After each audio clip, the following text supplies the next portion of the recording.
প্রিয় শিক্ষার্থী, আশা করি তোমরা সকলে ভালো আছো। আজ আমরা সপ্তম শ্রেণীর গণিত নিয়ে আলোচনা করব। অধ্যায় 10, উপপাদ্য 3।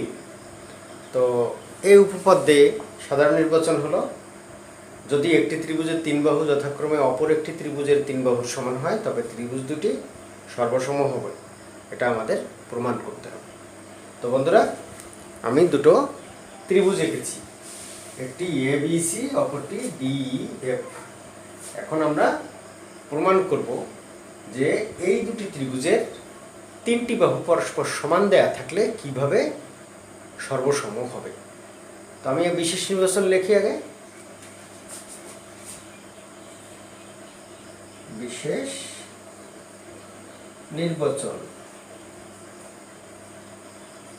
তো বন্ধুরা, তোমরা এটা একটু খেয়াল করো, এটা কিন্তু নির্বাচন না, এখানে আকার দিবে না।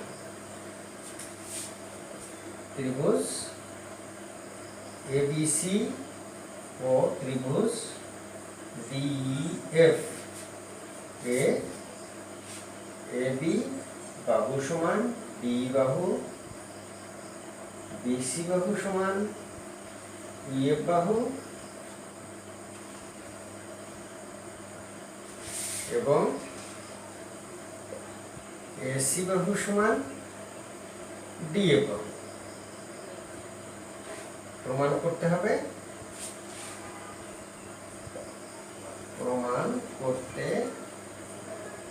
হবে, যে ত্রিভুজ এবিসি সর্বসম ত্রিভুজ ডিইএফ।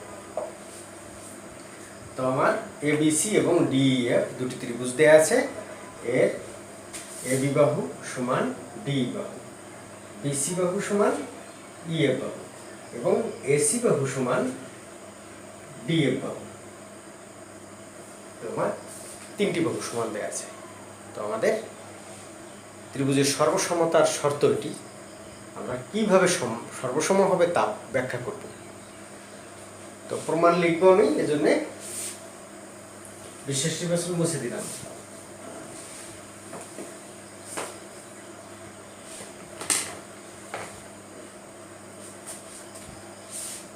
প্রমাণ।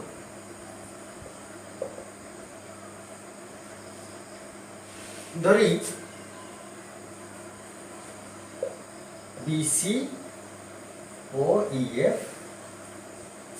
যথাক্রমে ত্রিভুজ এবিসি ও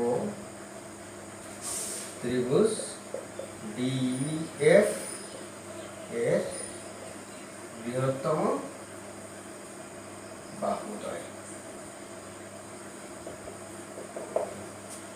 অর্থাৎ এবিসি ত্রিভুজের বৃহত্তম বাহু হচ্ছে বিসি এবং ডিইএফ এর বৃহত্তম বাহু হচ্ছে ডিএফ।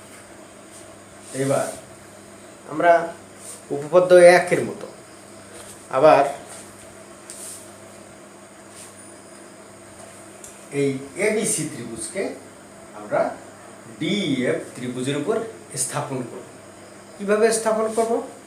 যেন বি বিন্দু, এই বি বিন্দুটা বি বিন্দু যেন ই বিন্দুর উপর পড়ে। তাহলে ত্রিভুজ এবিসি কে ত্রিভুজ ডিইএফ এর উপর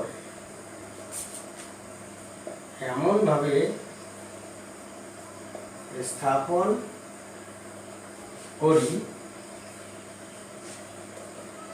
যেন বি বিন্দু ই বিন্দুর উপর পড়ে, বিন্দুর উপর পড়ে। তাহলে কিভাবে আমরা স্থাপন করব? এই ত্রিভুজটা এবিসি, এটাকে ডিইএফ ত্রিভুজের উপর স্থাপন করব যেন বি বিন্দু ই বিন্দুর উপর পড়ে। এবার এইভাবে ধরে রেখে দেব। আমার তো এ বিন্দু বা সি বিন্দু কোথায় পড়বে এটা বলে নাই, তো শুধু বি বিন্দু ই বিন্দুর উপর পড়বে। এজন্য আমি এভাবে ধরে রেখে দেব। এরপরে কি কথা বলবে তার উপর নির্ভর করে আমি সি বিন্দু, এ বিন্দু বা কোন রেখা কোন বাহুর উপরে হবে সেটা আমি দেখব। তাহলে এর পরের লাইনটা কি লিখবো আমি?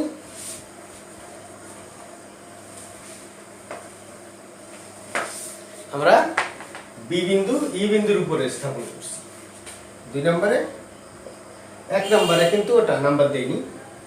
বিসি বাহু ইএফ বাহু বরাবর পড়ে বা পড়ে বি বিন্দু ই বিন্দুর উপরে এবং বিসি বাহু ইএফ বাহু বরাবর পড়ে বা ইসি বাহু বরাবর স্থাপন করি।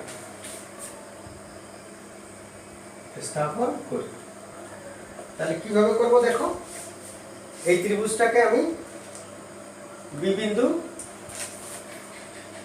ই বিন্দুর উপর রাখছি। এরপরে বলছি বিসি বাহু, এই যে বিসি বাহুটা ইএফ বাহু বরাবর, এই যে এই বরাবর এভাবে খাড়া রেখে দেব, এভাবে খাড়া ধরে রাখবো, কারণ এখনো এ বিন্দু কোন পাশে পড়বে তা ব্যাখ্যা করা হয়নি। তাহলে আমি বিসি ইএফ বরাবর স্থাপন করছি। এবার 3 নম্বর, ইএফ এর যে পাশে বি বিন্দু অবস্থিত, এ বিন্দু যেন তার বিপরীত পাশে পড়ে। তাহলে কি লিখলাম? ইএফ এর যে পাশে ডি বিন্দু আছে, ইএফ এর যে পাশে ডি বিন্দু আছে, এ বিন্দু যেন তার বিপরীত পাশে পড়ে। অর্থাৎ আমি বি বিন্দুকে ই বিন্দু বরাবর রাখছি, তারপরে বিসি কে ইএফ বরাবর স্থাপন করছি। এরপরে বলছে যে ইএফ এর যে পাশে ডি আছে, এই এ বিন্দু তার বিপরীত পাশে, অর্থাৎ এভাবে স্থাপন করতে হবে। এই যে ইএফ এর যে পাশে ডি আছে, এ বিন্দু তার বিপরীত পাশে পড়বে। তাহলে এইভাবে আমি চিত্রটা স্থাপন করি।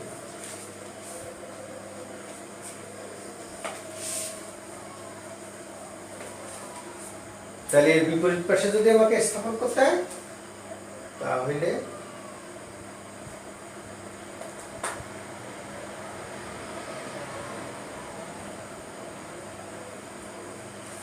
এইটা হচ্ছে এ বিন্দু।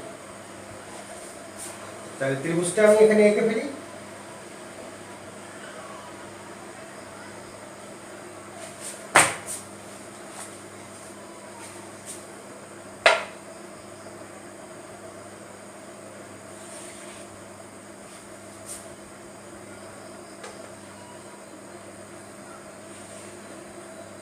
তাহলে আমার এ বিন্দুটা পড়বে ইএফ এর যে পাশে ডি বিন্দু আছে তার বিপরীত পাশে।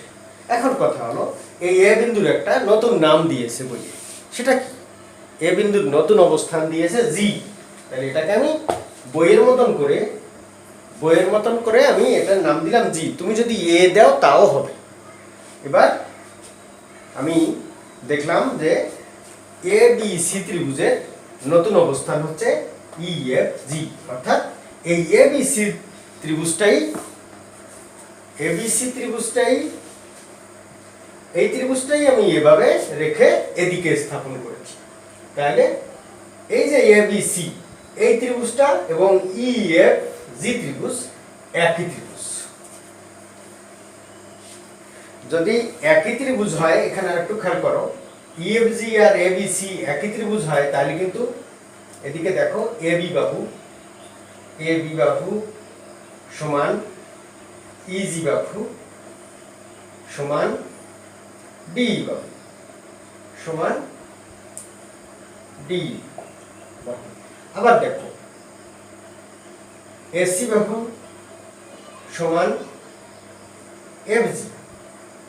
এফজি বাহু সমান ডি বাহু।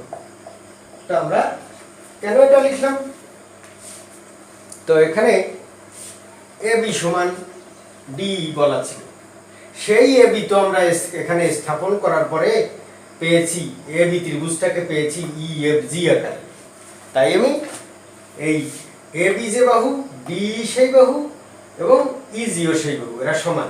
আবার এসি যে বাহু, ই ডিএফ ও সেই বাহু, কারণ এসি সমান ডিএফ আর এসি আর এফজি হচ্ছে একই, ওটাকে আমি এখানে স্থাপন করছি। তাহলে এসি সমান এফজি সমান ডিএফ। এবার আমি ডিজি যোগ করব।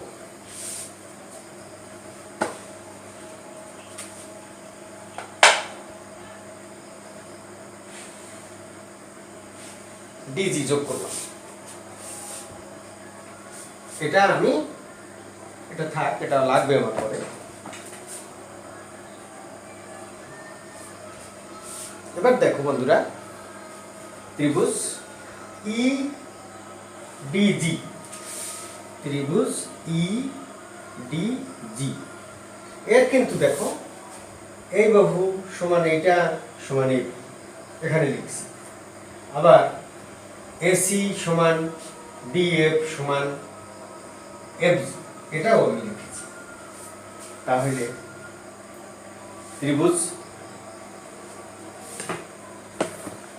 ইডিজি, ইডিজি এই ত্রিভুজটা, ওই ত্রিভুজটা একটু আঁকতে হবে। ইডিজি, ইডিজি, তো এই দাগটা দেখো না, এই ত্রিভুজটার মধ্যে এই বাহু সমান এই বাহু, তাহলে এই কোণ সমান এই কোণ। এই ত্রিভুজটা, এই বড় ত্রিভুজে যদি এই দাগ না দেই, এই যে আমি দাগ মুছে ফেলেছি, ইডিজি, ইডিজি এই ত্রিভুজে ইডি সমান ইজি, ইডি বা ডি, এই দেখো ডি সমান ইজি, ডি সমান ইজি, এই বাহু সমান এই বাহু, তাহলে এটা কি সমদ্বিবাহু ত্রিভুজ। সমদ্বিবাহু ত্রিভুজের ভূমি সংলগ্ন দুটি কোণ সমান হয়, তাহলে এই কোণটা সমান এই কোণটা, তাহলে আমরা লিখব এই কোণ সমান এই কোণ।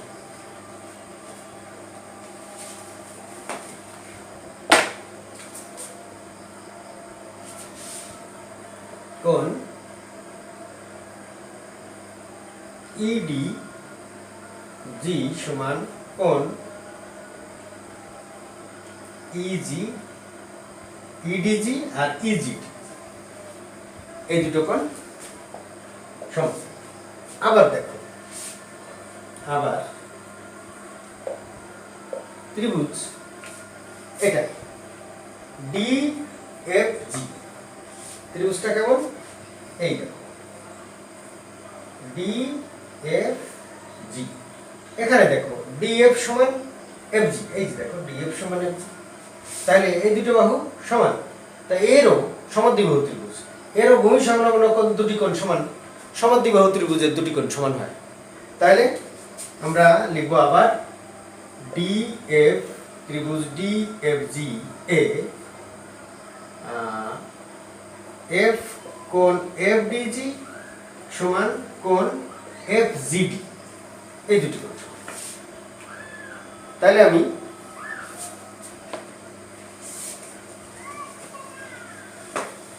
যদি এই দুটো যোগ করে দিই, কারণ আমরা কি পেলাম, এই বাহু সমান এই বাহু পেয়েছি, তাহলে এই কোণ সমান এই কোণ পেয়েছি, তাহলে এইটা আর এইটা আমি যদি যোগ দিই, এই কোণ আর এই কোণ যোগ দিই, এই কোণ আর এই কোণ যোগ দিই, তাহলে এই কোণটা হবে। আবার এই কোণটা আর এই কোণটা যোগ দিই, তাহলে এই কোণটা হবে। তাহলে একটু যোগ দেই, আমরা যোগ দিই, দেখো ইডিজি আর এফডিজি, ইডিজি আর এফডিজি সমান ইডিএফ, সমান কোণ ইডিএফ। আবার এই সাইডে ইজিডি সমান এফজিডি, ইজিডি, ইজিডি এটুকু যোগ এফজিডি এটুকু সমান ইজিএফ, কোণ ইজিএফ। তাহলে কি পেলাম, এখানে এই ডি কোণটা সমান জি কোণটা, তাহলে আমি লিখতে পারি এই লাইনের পরে, অতএব কোণ ইডি এফ সমান কোণ এবিসি, কারণ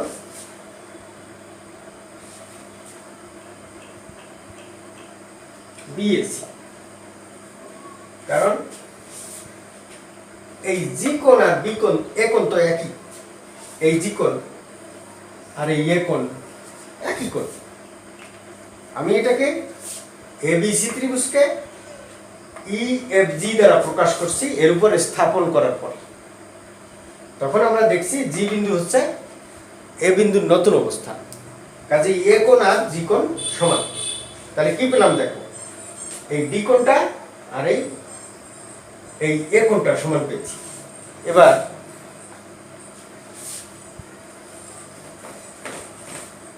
ত্রিভুজ এবিসি ও ত্রিভুজ ডিইএফএ সেই আমার আগের ত্রিভুজে আমরা এবার এটা মুছে ফেললাম, এটা মুছে ফেলছি। আমার এই ত্রিভুজে ডিইএফ, এই ত্রিভুজে কি পেলাম, এবি সমান ডিই, এসি সমান ডিএফ এবং অন্তর্ভুক্ত